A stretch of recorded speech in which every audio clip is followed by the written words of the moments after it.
দল কিন্তু 1970 চনৰ পাছৰ পৰা এই কথাটোকো মই মোৰ কথাখিনি ব্যক্ত কৰাৰ আগতে আপোনালোকক অৱগত কৰিব বিচাৰিছোঁ আমি আলোচনা কৰিছোঁ আমাৰ অস্তিত্ব আমাৰ সংস্কৃতি আমাৰ ইতিহাস আমাক যিবিলাক মানুহে অঘৰি কৰি পেলাইছে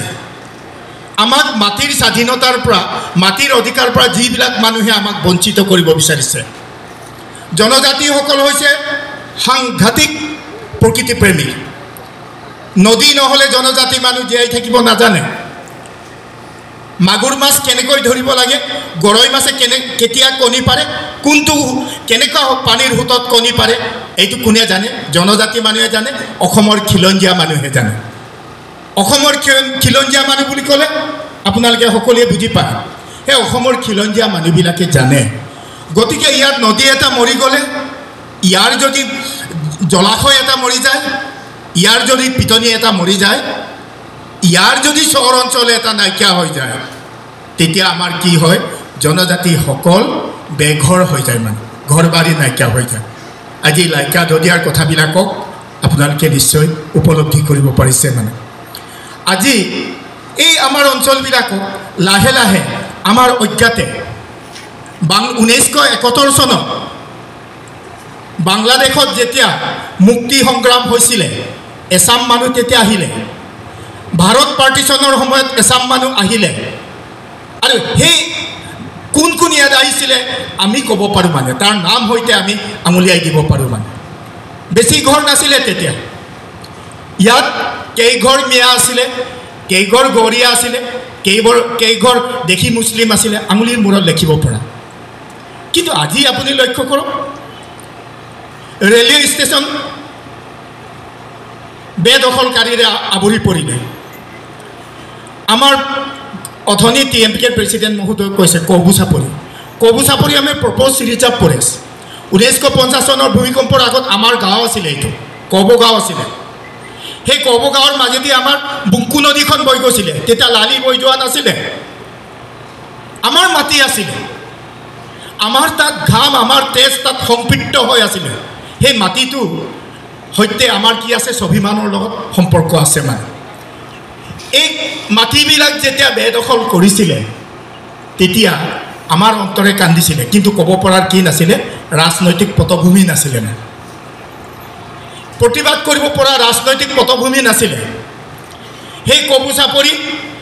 দখল কৰাৰ লগে লগে আমাৰ কি হৈছে আমিতো প্ৰকৃতি প্ৰেমী মানুহ মিচিং জাতিটো বা জনজাতিটো বা অসমৰ খিলঞ্জীয়া মানুহবিলাক প্ৰকৃতি নহ'লে জীয়াই থাকিব নোৱাৰে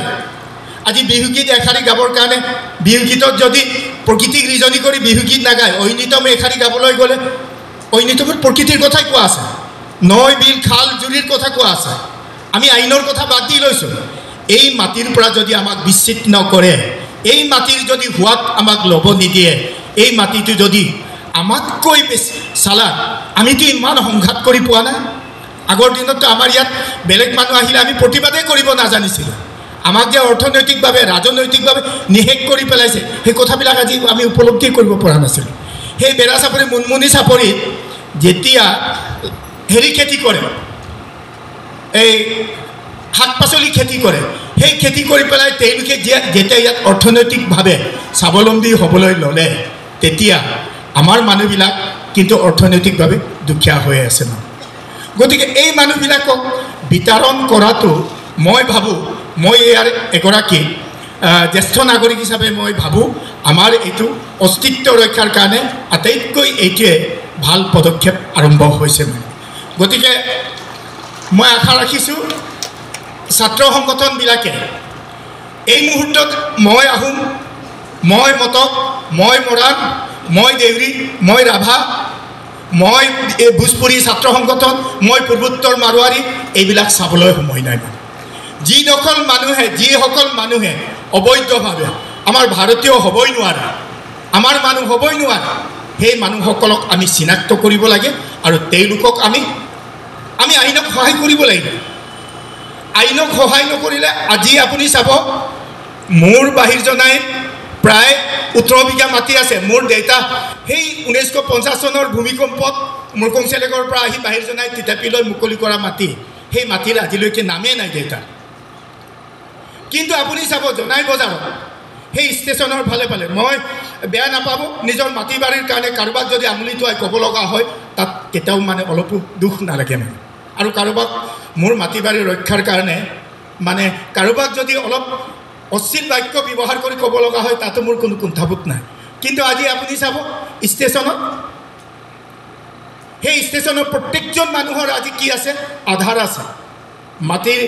কাৰোবাৰ যদি আছে আধাৰ আছে, পেন কাৰ্ড আছে, তেওঁলোকৰ ডকুমেণ্টছ আছে। কিন্তু সেইদিনা বাহিৰ চিলাই গাঁৱত গৈছোঁ, মাটি কাম কৰিবলৈ আহিছে, মই মণ্ডল অফিচত গৈছিলোঁ। আমাৰ বাহিৰ চিলাই গাঁৱৰ মানুহ সৌ লাইকা দদিয়াৰ মানুহ, 1950 চনৰ ভূমিকম্পত তেওঁলোকে নিজৰ স্থান হেৰুওৱা মানুহ, তেওঁলোকৰ মাটিৰ কাগজ নাই,